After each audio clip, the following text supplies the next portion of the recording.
heard a nervous shuffle of feet from the seat behind, and a forced cough to the side. One of those you might give to check if you're still alive.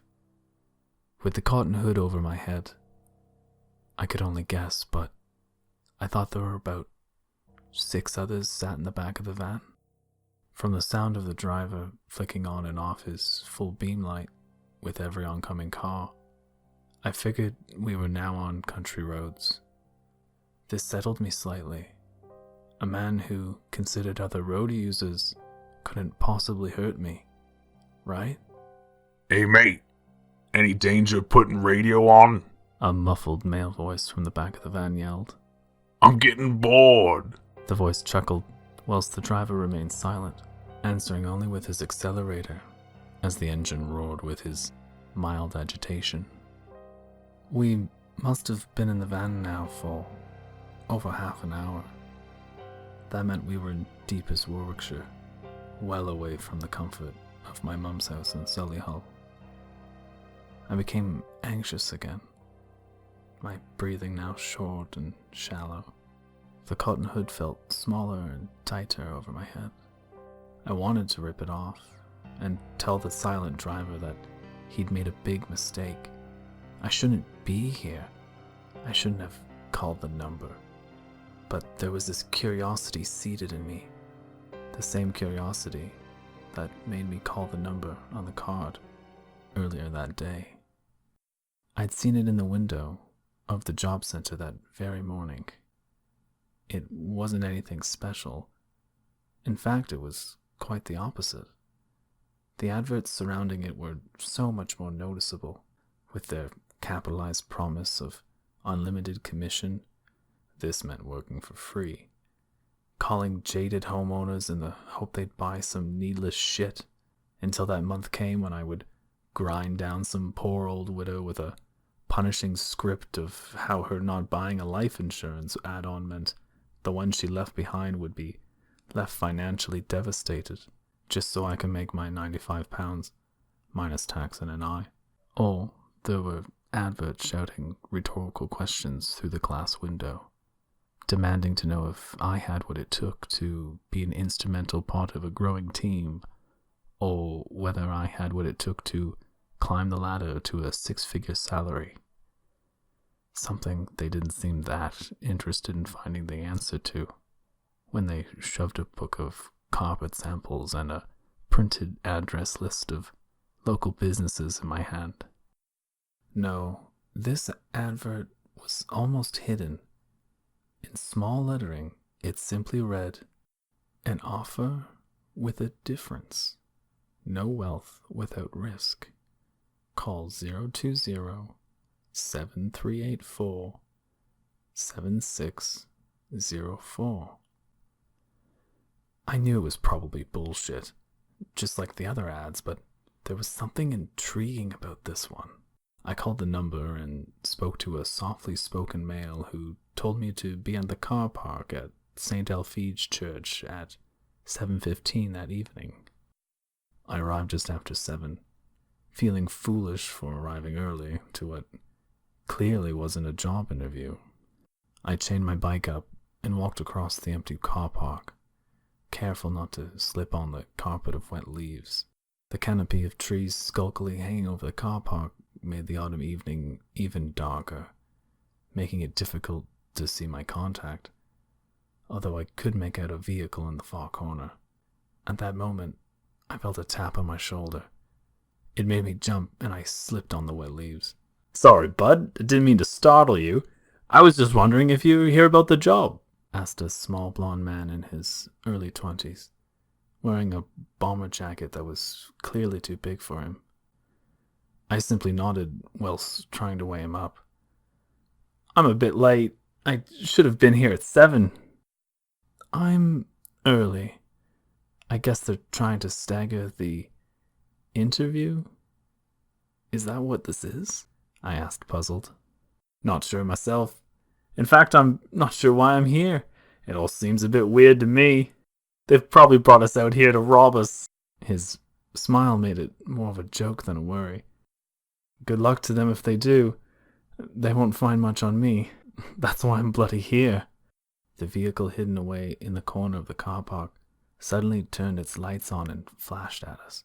I guess that's for us then, I gestured, as we slowly made our way over to it. I'm Luke, by the way. Nice to meet you, Luke. I'm Adam. I haven't got a clue what I'm getting myself into. I laughed nervously. A stocky man with a shaved head got out and greeted us. Okay, gents, my name's not important, but I'm presuming one of you is Adam and one is Luke. Is that correct? He asked gruffly. I suspected he'd been in the forces at one time. The way he dropped his head without dropping his shoulders as he spoke into our eyes. We both nodded and gave our names. So we're going to drive to a venue approximately 40 minutes away where you will be briefed by the employer. Don't bother asking me any questions. You'll only be disappointed. All I'm telling you is that the destination is to remain a secret. So I'm giving you these. He threw us both a black cotton bag to put over our heads. Put them on now. We both looked at each other, startled. You want us to put these over our heads? Adam asked nervously. If you want to find out what the offer is, then yes. Otherwise, you're free to walk away from here and forget you ever came. But the choice is yours, gentlemen. Now, I need you to make a decision. My employer is waiting for us. I thought about throwing it back at him and simply walking away, but that seed of curiosity was growing, and the warm feeling of hope, something I hadn't experienced in an awful long time, was nudging me towards the van. Before I knew it, I'd put the hood on and was being led inside. As the van slowed and pulled to its destination, it came alive with murmurs and shuffles from all the passengers. The side door opened, and we were all told to take our hoods off.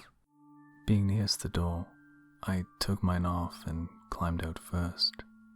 The cold air snatched at my breath, while my eyes struggled with the bright lights illuminating the old stately home that stood before me. Once they adjusted, I looked up, impressed at what could have been a castle, with its stone turrets and large windows. I looked around.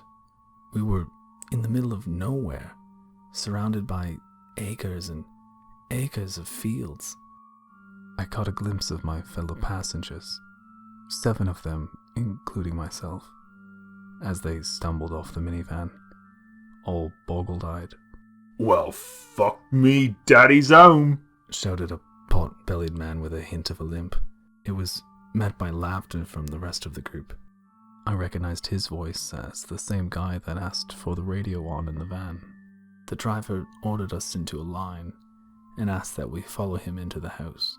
We marched through the grand hall, its walls adorned with classic old portraits of previous tenants, old tapestries and wall hangings, down corridors that were wider than most rooms any of us had ever seen, and into a huge suite where a huge log fire raged. The carpet imprints of a large table and chairs suggested the room was probably used as a dining room, when not housing a motley rabble of unemployed townies. This is pretty grand, hey? Adam said. Maybe something good will come from this. Well, it sure beats getting mugged in a church car park. The excitement in my voice was now audible. Another stocky man dressed in all black with scars across his shaven head carried a tray of drinks in. It's homemade lemonade, he shouted. It was the last thing I had expected from someone as hardened as him to say, and a young woman, the only female in the group, laughed out loud as she too picked up on the oddity. He walked out with a bemused look on his face, and the old door locked behind him. We all raced over to the tray, our thirst from the voluntary kidnap overriding any social etiquette. With the lemonade already poured into 7 glasses, we all grabbed a glass each and slid back into the room to continue our small talk. Well, looky what we have here, the man with the limp shouted. We all turned and saw he was staring at a suit of armor, which stood gallantry in one of the corners. It's amazing. I'd never seen one of these up close before. Bet it's worth a few bob. I could probably take one of those gloves home and they wouldn't even notice. At that, a gaunt, pale-looking man with a grubby baseball cap strode over and began examining it as if it might be an option. I've been to something like this before, the young woman said, turning to me and Adam. Well, it was in the days before the recession, when there were actually jobs for graduates to go for. She was wearing a brightly colored jumper, one she probably knitted herself, and her dress was long and riddled with sequins. She reminded me of how my mother dressed in old photos, before she was sad and in perpetual pain.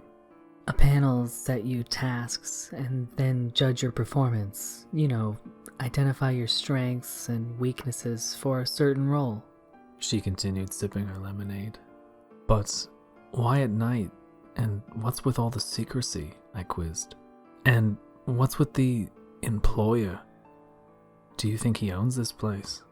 Well, if he does, it's about time the wealthy started offering opportunities for the rest of us. The division of wealth in this country is a joke. She now took an extra-large gulp of her glass, as if to drown the fiery rage building in her. Oh, come on! You don't seriously believe that, do you? Said a male voice from behind. He wore an old, ill-fitting suit, his tie pulled away from his neck, and he seemed a bit older than everyone else.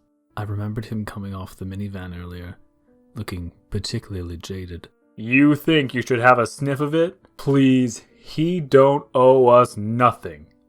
How is it fair that anyone has millions when there is so much poverty around? Most of us can't afford to eat or put our damn heating on, she replied, raising her voice. Bloody socialist! The sooner we rid the world of you type, the better, he laughed. Capitalist pig, she barked back, without any hint of humor. So, that suit of armor, hey? Pretty cool, hey? I interrupted nervously. Hey, it's just moved, the guy in the grubby baseball cap yelled, diverting everyone's attention. Its fucking hand just moved, I swear. The man with the limp marched forward instinctively towards what could be danger and grabbed a knife from a pocket near his knee.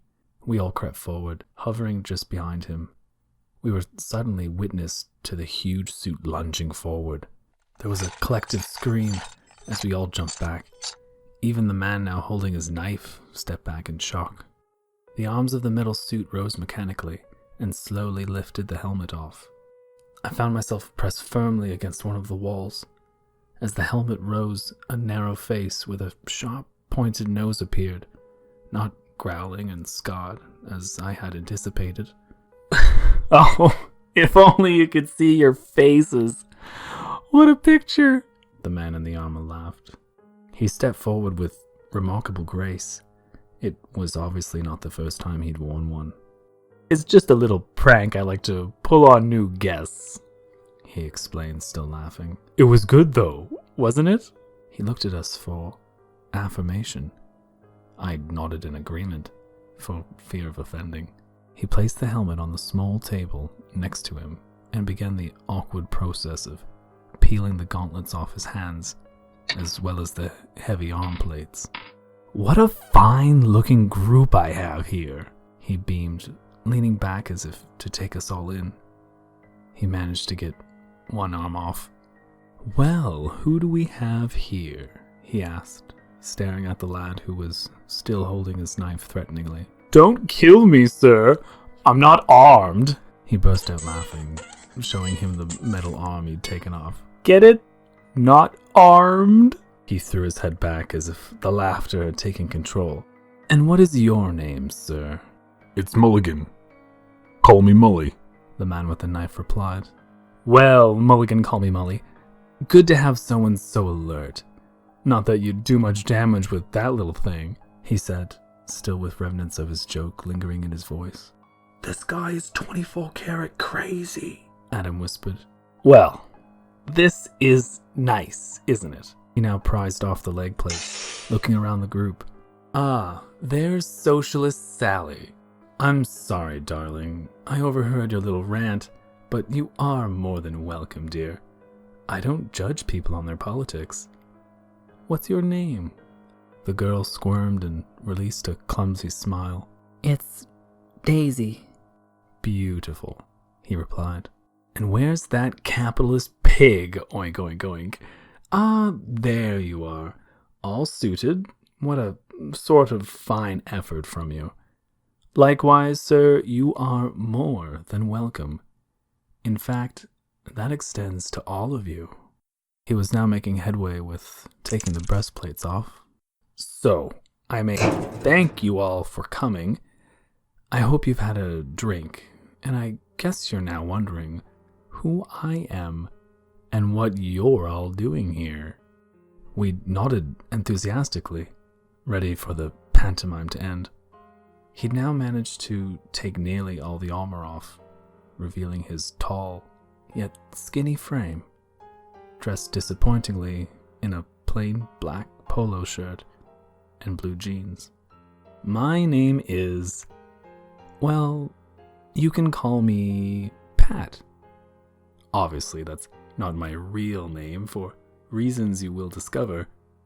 I am what you may call a financial tycoon. He paused for drama. I made my money from stocks, then hedge funds, and then, played it a bit safer with property.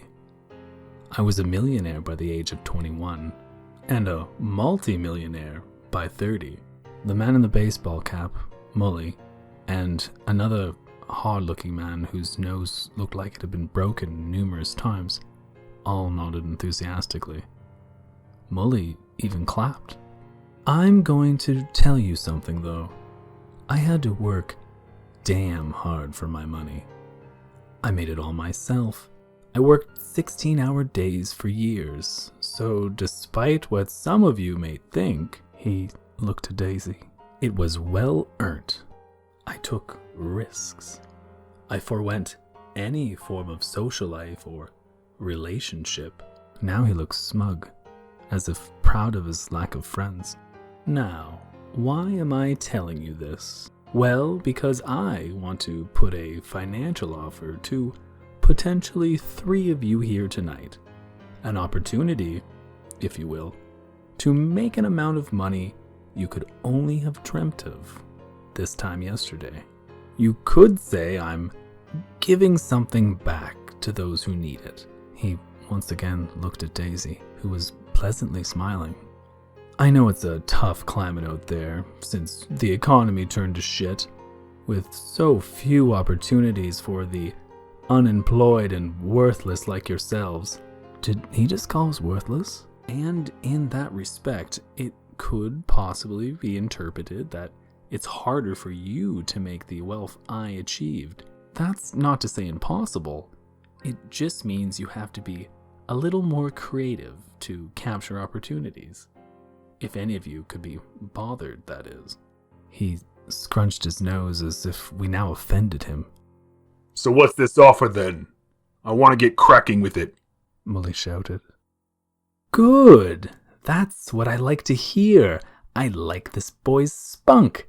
It's an opportunity for you to walk out of here tonight with £2 million in cash. He paused again for effect. And you won't even have to work for me. In fact, you don't have to do anything for me. As of tonight, 3 of you will have your lives changed very much for the better. And the beauty is, I won't even be selecting who walks away with it. You'll be doing that yourselves. A buzz of nervous excitement surged around the room. Wait, you're going to make 3 of us millionaires tonight? And we don't even have to work for it? The lad in the baseball cap asked, smiling to reveal a set of teeth as stained as the antique rug we were all stood on.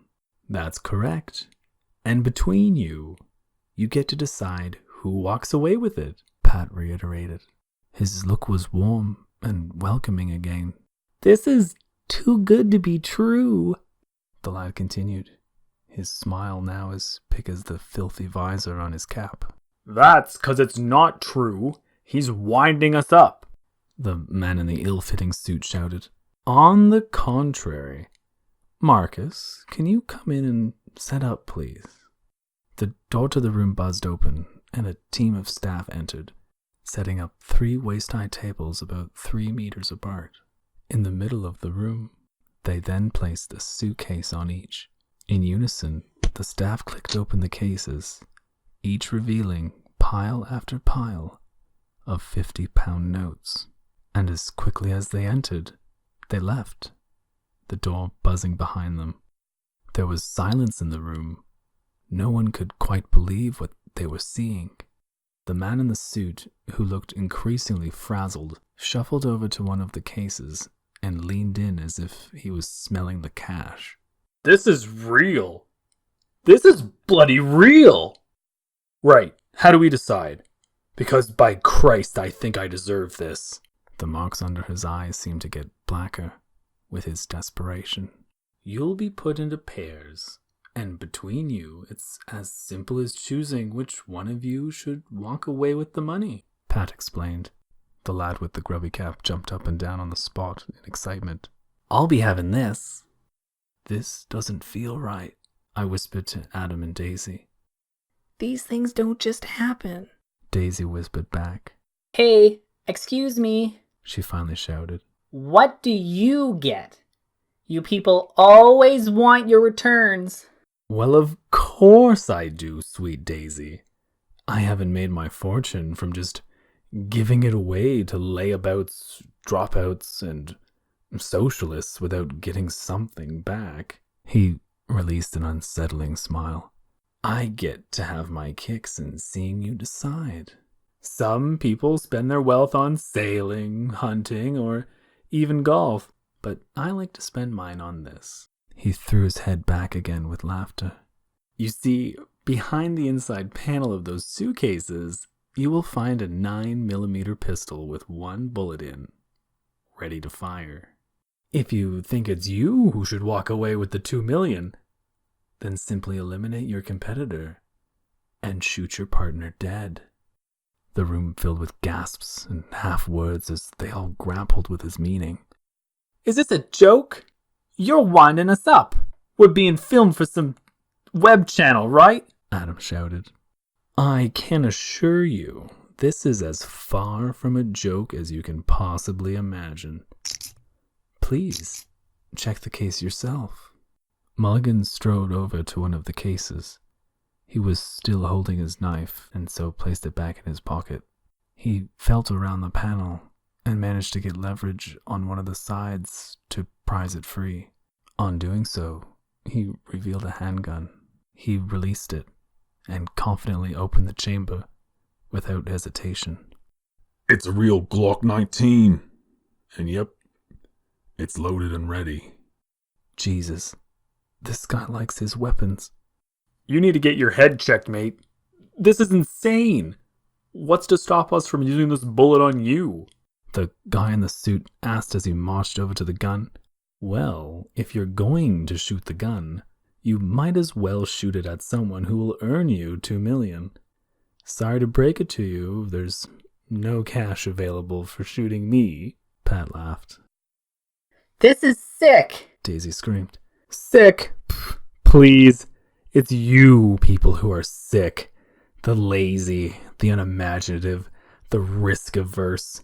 He threw his head up in the air and strode theatrically towards us. Now, as you'll see, there are 7 of you, and if we're going to pair you up, well, 2 just doesn't go into 7, does it? He looked at the skinny man in the grubby cap to see if he was still following. It means one of you, sweet darlings, won't be able to take part. Boo-hoo. He made the action of rubbing his eyes of tears. Well, let me make this easy for you. I'll be the 7th, so thanks for your time, you crazy fuck, but I'm out of here. Daisy yelled as she marched to the door. She tried to pull it open, but it refused her exit. It won't open, dear. Not until the game is over. in which time you'll either be a millionaire or you'll be dead. Pat explained with unrestrained delight. Daisy ran over to the long curtains and pulled them apart, only to be met by a bricked-in window. She ran to the next set and did the same, but to her horror was confronted by another bricked-in window. She yelped, "You see, you don't get to decide who bows out.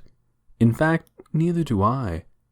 I'm a man who made his own fortune, but I also appreciate the feather of fortune has gently tickled me. Every wealthy person will tell you they've had their bit of luck, and if they don't, they're only fooling themselves. Money comes with risk, and with risk, you can be lucky or not, no matter how informed your choice is. Making money comes down to chance. So in this instance, I'm willing to play this by chance. One of you here won't be partaking, and I'm leaving it up to Lady Luck." Pat's half-smile now barely hid his anger and contempt for us. "So, who's the lucky one then?" I finally spoke up, my voice crackling through the dryness of my mouth. I wouldn't really call them the lucky one. You see, one of those glasses of lemonade which you all gulp down like unruly dogs was laced with a little something that, should we say, will incapacitate one of you. His smile grew slowly. "What was in it?" The hard-looking man with the wonky nose asked. "Oh, just a little cyanide. It's gradually killing one of you. Once it hits, death will come very quickly, please be assured." He was now engrossed in a scratch on his table, licking his finger to erase it, ignoring the ensuing panic, the screams and shouts around him. My mouth was now even drier. The room was starting to spin.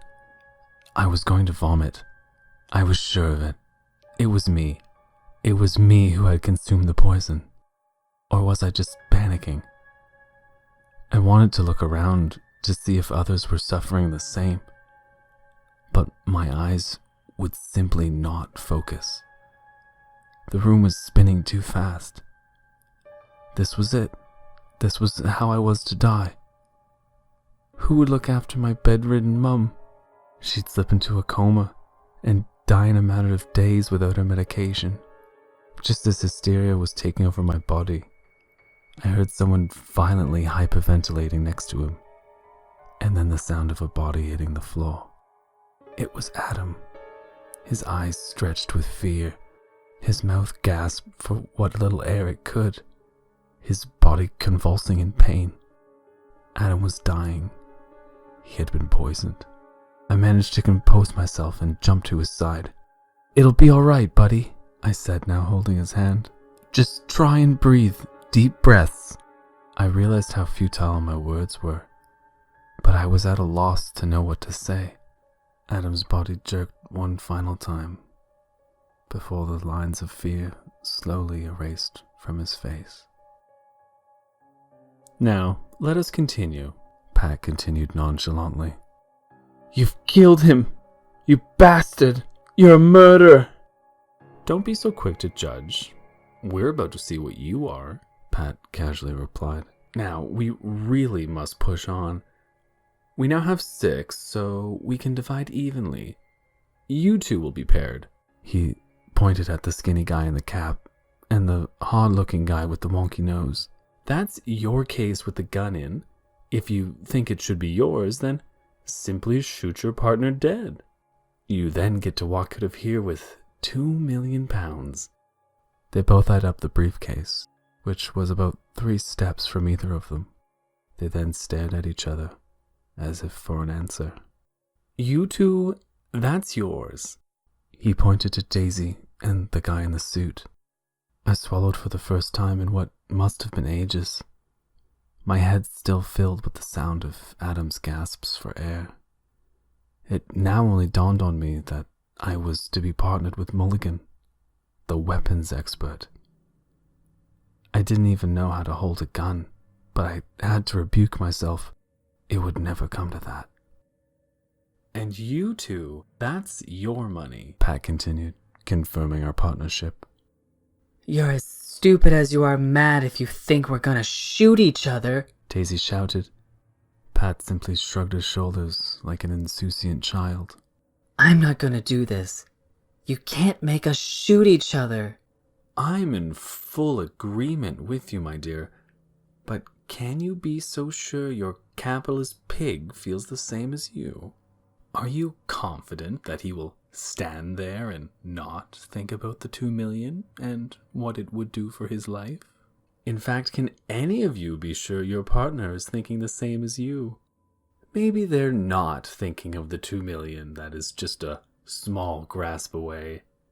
Maybe they're not thinking of how they could walk straight out of here, get on a flight to anywhere they goddamn please, finally be in control of their shitty lives, be masters of their happiness, turn it all around and live the rest of their days as a king or queen.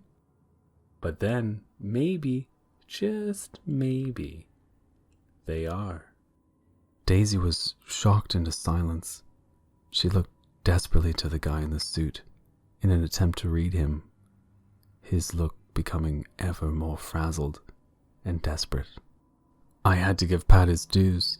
His little speech had actually made me think of the money for the first time, despite the fear of death in the air, and actual death in a heap on the floor next to me. A sudden movement broke my concentration. The skinny guy in the cap had made a beeline for the briefcase, ripped the gun from the case panel, and pointed it at the tough-looking guy. The move was soundtracked by Pat's raucous laugh. The show had finally begun for him. I'm sorry. I need this money. I've nothing. He tried to justify, but the tough-looking man simply walked slowly towards him. Stop. Don't come any closer. The tough-looking guy casually reached into the breast pocket of his jacket and pulled out a badge. Kid, don't. My name's Aiden Jones. I'm a private detective. I'm here undercover investigating the disappearance of a girl. He carefully pulled out a photo from another pocket of an attractive-looking girl in her mid-20s. This girl's family, right here, hired me to find out what happened to her. I've traced her last whereabouts to being with this twisted fuck. She replied to a similar job advert over a year ago, but I've got the crazy bastard now. The game's over. Just put the gun down, and we can hand him to the police. Just put the gun... The shot fired, interrupting his speech, sending him to the floor wincing in pain, before he slowly fell still. The man in the cap stood shocked, the fired gun now trembling in his hands. I need it. He finished. Whoa! I did not see that happening, Screamed an excited Pat. This is a turn up for the books. The room fell into silence before Daisy, in a wave of paranoia from seeing an otherwise normal man take a life for money, ran towards her case, releasing the gun from behind the panel and aiming it at the suited man. You cannot be serious. He screamed. You're no killer. You said it yourself. That no one could make you shoot. You can still do the right thing. Just put the gun down, darling. It's only money. He reasoned. Yes! Screamed Pat. This is going so much better than I'd hoped. If I put this gun down, you'll pick it straight up and put a bullet in me. I can see you're desperate. You need this money. But I can't let you do that. Daisy's voice trembled. Don't be so stupid. We can both walk out of here alive. If you just put that gun down. You don't want blood on your hands. I know I don't. Don't let this asshole manipulate you. He pleaded. I need your assurance you won't kill me then. Daisy demanded after a long pause. You have it, I promise you. I want nothing more to do with this. I want out, just like you. 2 people already dead, for Christ's sake. I have 2 children back home who I desperately want to hold very tightly. Please. She slowly lowered the pistol, but in doing so, her finger slipped, pulling the trigger and sending a fatal shot to the man's heart. As he fell, she screamed. Blood now sprayed onto her dress, adding a new pattern among the sequins. The sound from the blood rushing through my head was almost deafening. As I looked over the 3 bodies, I felt my knees buckle. I turned to look away, and I found myself now staring into a pistol. In all the chaos, I hadn't realized Mulligan had grabbed the 3rd and final gun, and was aiming it directly in my face. I served in Afghan for 4 years. I watched my friends die. I gave the army my soul, and what thanks did I get? I shook my head nervously. I got now a shitty handshake and a future of misery. He slapped his bad leg. I can't even afford a 1-bed flat. I live in goddamn shelters when they'll have me. I beg and steal for food 'cause this shitty country won't raise a finger to help. It always wants nothing to do with me, though they couldn't have done enough when they wanted me to stand in front of the Taliban taking shots for Queen and country. Well, finally here's my reward. I'm sorry. You're just another enemy to me. Someone in the way of my survival. As he squeezed the trigger, I squeezed my eyes shut. I heard the shot, but felt no pain. Instead, hearing a body fall to the floor. I slowly opened my eyes and saw that Mulligan was still pointing the gun at me, but looking away, specifically where the guy in the grubby cap had now fallen, killed with the bullet from a concealed gun of the dying detective, who lay in a pool of his own blood. The detective then turned the gun on Mulligan. Put it down, mate. Don't let this sadistic bastard win. He ordered through dying, labored breaths. I said, put the gun down. At that, Mulligan swung his gun around and aimed it at the detective. But before he could pull the trigger, a shot fired into his plump belly. He stumbled and fell, his face pulled tight with dismay. I felt my thoughts drain from my head, as if a big plug had been pulled, and the space replaced with a sudden darkness where the screams became distant and my body became too heavy for my legs. I slowly woke to the sound of cries and a cold feeling ravaging my bones.